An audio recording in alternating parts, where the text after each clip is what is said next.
АТР.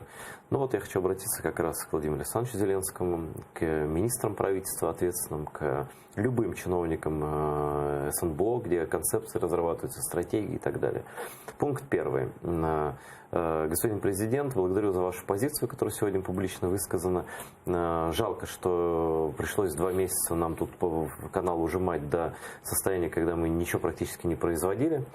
Вот, но мы все это выправим. Крымские татары на Луне могут построить дом, и провести водопровод света и начать жить заново, да, но тем более канал продолжает существовать, работать. Если решение, о котором вы заявили наиближайшим часом, проблема будет решена, то мы все выправим и совсем справимся. Спасибо вам за поддержку и за понимание ситуации, в которой мы оказались, и нашей нужности людям, как тут, так и там, на оккупированном Крыму. Первое.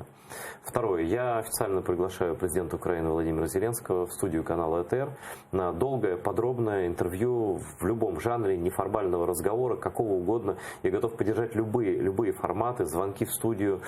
Все будет по-настоящему, не подстроено, ничего. Абсолютно честно. Нам терять нечего, нам скрывать нечего. Мы готовы говорить откровенно с президентом Украины, с достаточно молодым человеком, который не глубоко был погружен в проблемы Крыма и крымских татар, но мы с удовольствием это сделаем, и эта атмосфера он почувствует здесь. Да, Владимир Александрович, приходите.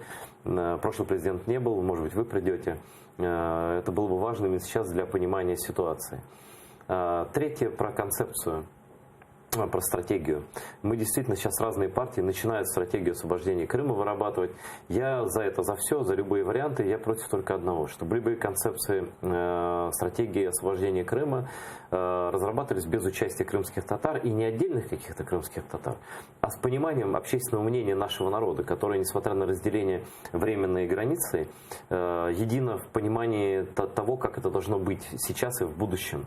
Крымские татары – народ, который никогда не сможет предать Украину, потому что он не сможет предать себя, потому что для нас Украина – это жизнь, а Россия – это смерть. Да?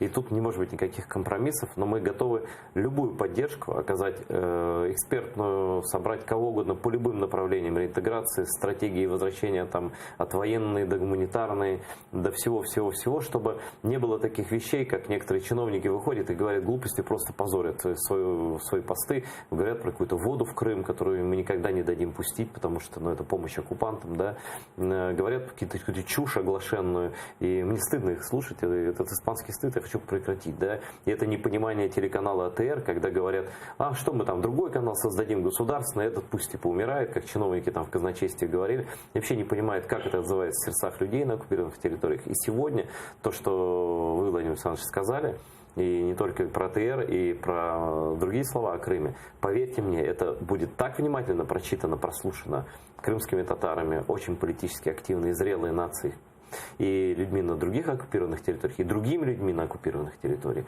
что за этими словами нужны дела, и мы готовы оказать вам, вашему правительству, вашим министрам, чиновникам, кому угодно, экспертам, любую необходимую помощь, потому что вопрос возвращения Крыма для нас абсолютно святой, абсолютно понятный. Как сказала моя коллега, редактор «Украинской правды» Севгиль Мусаева, в 2014 году еще с Крыма все началось, и Крымом все закончится. И иного пути просто исторически нет. Вот такие вот дела. Прошу считать это официальным приглашением президента Украины на телеканал АТР.